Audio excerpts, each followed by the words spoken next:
Hi friends, welcome to Top 7 Tamil. இந்த வீடியோல வந்து PG TRB exam and TET எக்ஸாமுக்குரிய தமிழ் டெஸ்ட் கொஷின்ஸ் தான் வந்து பார்க்க போகிறோம். ஸோ டெட்டில் paper 1 paper 2 so 2 exam prepare பண்ணுறவங்களும் டெஸ்ட் கொஷின்ஸ் வந்து அட்டன் பண்ணுங்கள். நம்ம தமிழில் 10th ஸ்டாண்டர்டில் 20 கொஷின் வந்து நம்ம டெஸ்ட் வந்து டெய்லி வச்சுட்ருக்கோம். இது 17வது பாட்டு 16 பார்ட் வந்து கம்ப்ளீட் பண்ணியாச்சு. ஓகேங்களா? ஸோ இன்றைக்கி டெஸ்ட்டில் பார்த்தீங்கன்னா நிறையா வந்து இலக்கண கொஷின்ஸ் வந்து நம்ம ஆட் பண்ணியிருக்கோம். நிறைய பேர் வந்து இலக்கணம் கேட்டனால இலக்கண கொஷின்ஸ் வந்து நிறைய அந்த டெஸ்ட்டில் வந்து ஆட் பண்ணியிருக்கோம். ஸோ வீடியோ வந்து ஃபுல்லாக பாருங்கள். இலக்கணத்தில் எந்த அளவுக்கு வந்து உங்களுடைய ப்ரிப்பரேஷன் இருக்குது அப்படின்னு தெரிஞ்சுக்கோங்க. ஓகேங்களா? ஸோ இலக்கணம் வந்து நான் படிக்கவே இல்லை அப்படின்றவங்க ஸோ ஈஸியாக இலக்கணத்தை வந்து எப்படி வந்து ஷார்ட்கட் மெத்தடில் புரிஞ்சுக்கிட்டு நம்ம செய்கிறது அப்படின்றத நம்ம சேனலில் வீடியோ வந்து கொடுத்துருக்கோம். நீங்கள் பாருங்கள், அது வந்து ரொம்ப யூஸ்ஃபுல்லாக இருக்கும். ஓகேங்களா? ஸோ இலக்கணம் வந்து ரொம்ப முக்கியம். நீங்கள் எலிஜிபிலிட்டி டெஸ்ட் படிக்கிறதாலும் டெட்டுக்கு ப்ரிப்பேர் பண்ணுறதா இருந்தாலும் ஸோ தமிழ் இலக்கண பகுதி வந்து ரொம்ப ரொம்ப முக்கியம். ஸ்டாண்டர்ட் லெவலில் இருக்க இலக்கணமாவது கண்டிப்பாக வந்து தெரிஞ்சிருக்கணும். ஸோ அதனால் இலக்கணம் நல்லா தரவு பண்ணிக்கோங்க. ஸோ இலக்கணத்தில் வந்து நம்ம டெஸ்ட் வந்து பார்க்கலாம். ஓகேங்களா? ஸோ இன்னைக்குரிய டெஸ்ட் கொஷின்ஸ் வந்து பார்க்கலாம். ஃபர்ஸ்ட் கொஸ்டின், நமன் இல்லை என்னும் சொல்லை பிரித்து எழுத கிடைப்பது என்ன? நமன் என்னும் சொல்லை நமன் இல்லை என்னும் சொல்லை பிரித்து எழுத கிடைப்பது எது? ஆன்சர் சி, நமன் கூட்டல் இல்லை. ரெண்டாவது கொஸ்டின், என் சுமை என்பது என்ற நூலின் ஆசிரியர் யார்? என் சுமை என்பது என்ற நூலின் ஆசிரியர் யார்? ஆன்சர் சி, பாவலரேறு பெருஞ்சித்திரனார். மூணாவது கொஸ்டின், சொல்லை இணைத்து புதிய சொல்லை வந்து உருவாக்குக. ஸோ இங்கே வந்து இளமை பெயர் வந்து கொடுத்துருக்காங்க. ஸோ அந்த இங்கே வந்து தாவரம் வந்து கொடுத்துருக்காங்க. ஸோ இதுக்கு சரியான அந்த வார்த்தை எது வரும்? இளமை வந்து எது வரும்? இளமை பெயர் குருத்தா, தளிரா, நாற்றா, கொழுந்தா? நெல்லுக்கு. ஸோ நம்ம என்ன சொல்லுவோம்னா நெல் நாற்று அப்படின்னு தான் வந்து சொல்லுவோம். ஓகேங்களா? ஸோ ஆன்சர் வந்து பி, நாற்று. நாலாவது கொஸ்டின், கற்றான் என்பதன் வேர்ச்சொல் என்ன? கற்றான் என்பதன் வேர்ச்சொல் என்ன? ஸோ வேர்ச்சொல் அப்படின்னா கட்டளையிடுற மாதிரி வரும். ஸோ 4 ஆப்ஷனில் எந்த சொல் வந்து கட்டளையிடுற மாதிரி வந்திருக்கு அப்படின்னா ஆப்ஷன் ஏ தான் வந்து கட்டளையிடுற மாதிரி வந்திருக்கு. ஸோ ஆன்சர் வந்து ஏ, கல். கற்றான் என்பதன் வேர்ச்சொல் கல் என்பது. அஞ்சாவது கொஸ்டின், வேர்ச்சொல்லில் தொழிற்பெயர் காண்க. ஓடு என்ப வேர்ச்சொல்லினுடைய தொழிற்பெயர் என்ன? ஸோ தொழிற்பெயர்னா லாஸ்ட்டில் வந்து என்ன வரும்னா அல் அப்படின்னு வந்து முடிஞ்சிருக்கணும். ஸோ அதுக்கு சரியான விடையாக வந்திருக்கிறது ஆப்ஷன் ஏ தான், ஓடுதல். ஆறாவது கொஸ்டின், பொருத்தமான இணைப்பு சொல்லை தேர்ந்தெடுத்து எழுதுக.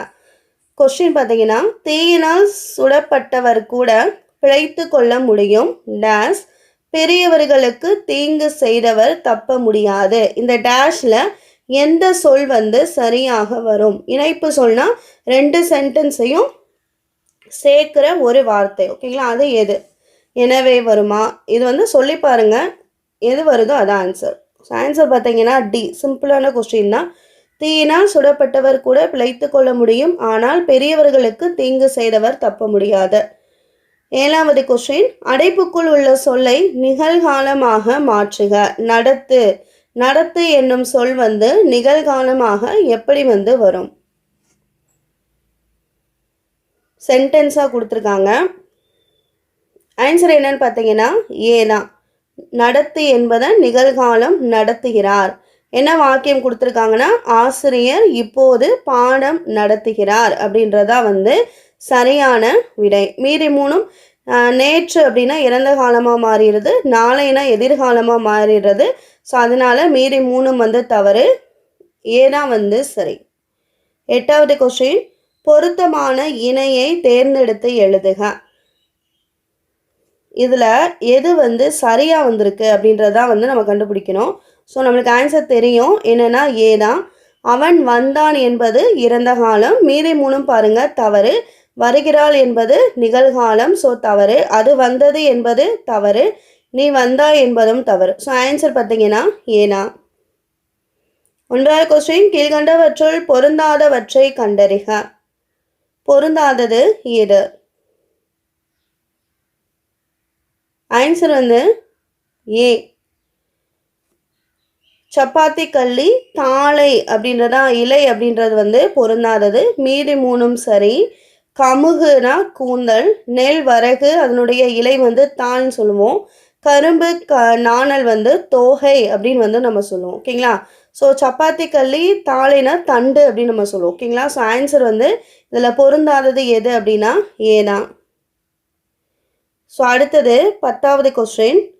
வாழை இலை விருந்து விழாவை ஆண்டுதோறும் கொண்டாடும் நாடு எது? வாழை இலை விருந்து விழாவை ஆண்டுதோறும் கொண்டாடும் நாடு எது?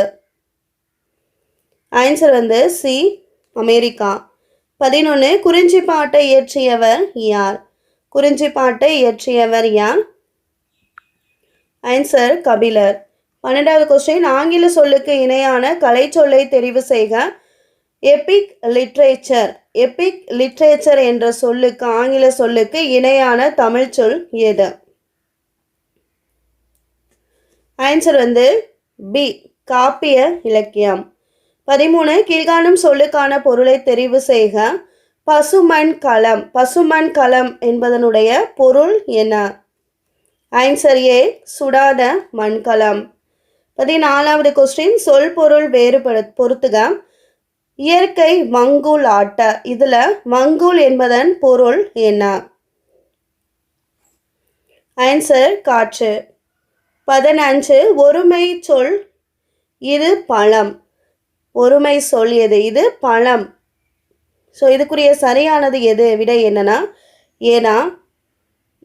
இது பழம் அன்று அப்படின்ற வரும். ஓகேங்களா? இது பழம் அல்ல அப்படின்றது வராது, அவைன்றதும் வராது, அவைகள் வராது. அன்று, இது பழம் அன்று என்பதுதான் வந்து சரியாக வரும். 16. வண்டாய் எழுந்து என்பதை பிரித்தால் எவ்வாறு வரும்? வண்டாய் எழுந்து என்பதை பிரித்து எழுதுக. ஆன்சர் பார்த்தீங்கன்னா பி தான், வண்டாய் கூட்டல் எழுந்து. 17. படித்து வந்தான். இது எவகை எச்சம்? படித்து வந்தான் என்பது எவகை எச்சம்? Answer D, வினையெச்சம். 18. தப்பாட்டத்தை பற்றி திருப்புகழில் குறிப்பிட்டுள்ளவர் யார்? தப்பாட்டத்தை பற்றி திருப்புகழில் குறிப்பிட்டுள்ளவர் யார்? ஆன்சர் பார்த்தீங்கன்னா சி, அருணகிரிநாதர். 19வது கொஸ்டின். தெருக்கூத்தை தமிழ் கலையின் முக்கிய அடையாளமாக்கியவர் யார்? தெருக்கூத்தை தமிழ் கலையின் முக்கிய அடையாளமாக்கியவர் யார்? ஆன்சர் பி, நா. முத்துசாமி. 20வது கொஸ்டின். உமா மகேஸ்வரி எங்கு பிறந்தார்? உமா மகேஸ்வரி பிறந்த ஊர் எது? Answer C, Madurai. இந்த வீடியோவில் வந்து தமிழ் டெஸ்ட் கொஸ்டின்ஸ் தான் பார்த்தோம். 20 கொஸ்டின். கண்டிப்பாக 20 கொஸ்டினுக்கு ஆன்சர் கரெக்டாக தெரிஞ்சிருக்கும் உங்களுக்கு அப்படின்னு நினைக்கிறேன். ஸோ படிக்கல, 10th வந்து படிக்கல அப்படின்னு நினைக்கிறவங்க 10th ஸ்டாண்டர்ட் வந்து இயல்வைஸாக நம்ம 9 by 9 கொஸ்டின்ஸ் வந்து கொடுத்துருக்கோம். நீங்கள் படிச்சுட்டு அதுக்கப்புறம் டெஸ்ட் கொஸ்டின்ஸ் வந்து எழுதி பார்க்கலாம். இல்லை எனக்கு டெஸ்ட் கொஸ்டின்ஸ் மட்டும் போதுன்றவங்க டெஸ்ட் கொஸ்டின்ஸ் மட்டும் கூட எழுதி பாருங்கள். இதுலேயே நம்ம நிறைய முக்கியமான கொஸ்டின்ஸ் தான் வந்து டெஸ்ட்டாக வந்து கொடுத்துட்ருக்கோம். ஓகேங்களா? இம்பார்ட்டன்ட் கொஸ்டின்ஸ் தான் நம்ம டெஸ்ட்டாக வந்து கொடுத்துட்ருக்கோம். ஸோ டெஸ்ட் வீடியோஸ் வந்து நீங்கள் ஃபாலோ பண்ணுறீங்கன்னா ப்ராப்பராக ஃபாலோ பண்ணுங்கள். டெஸ்ட்டு 20 கொஸ்டின் கொடுக்குறோம்னா 20 கொஸ்டினுக்குமே உங்களுக்கு கரெக்டாக ஆன்சர் தெரிகிற வரையும் டெஸ்ட் எழுதி பார்த்துட்டுருங்க. ஓகேங்களா? ஸோ ஒரு 2 கொஸ்டின் மிஸ் ஆகுது அப்படின்னாலும் திருப்பி ஒருக்கா எழுதி பாருங்கள். ஏன்னா ஒரு நாளைக்கு 20 கொஸ்டினாவது படிக்கணும், அதான் வந்து ஐடியா. ஸோ ஸ்டாண்டர்டைஸாக தமிழ் படிக்கணும்னு நினைக்கிறவங்க நம்ம சேனல் அப்லோட் பண்ணியிருக்கோம், நீங்கள் பாருங்கள். உங்கள் ஃப்ரெண்ட்ஸ் யாராவது டிஆர்பி எக்ஸாம், டெட் எக்ஸாம் வந்து ப்ரிப்பேர் பண்ணுறாங்கன்னா உங்களுக்கு நம்ம வீடியோ வந்து ஷேர் பண்ணுங்கள், அவங்களுக்கும் வந்து யூஸ்ஃபுல்லாக இருக்கும். ஓகேங்களா? இந்த வீடியோ வாட்ச் பண்ணதுக்கு தேங்க்யூ.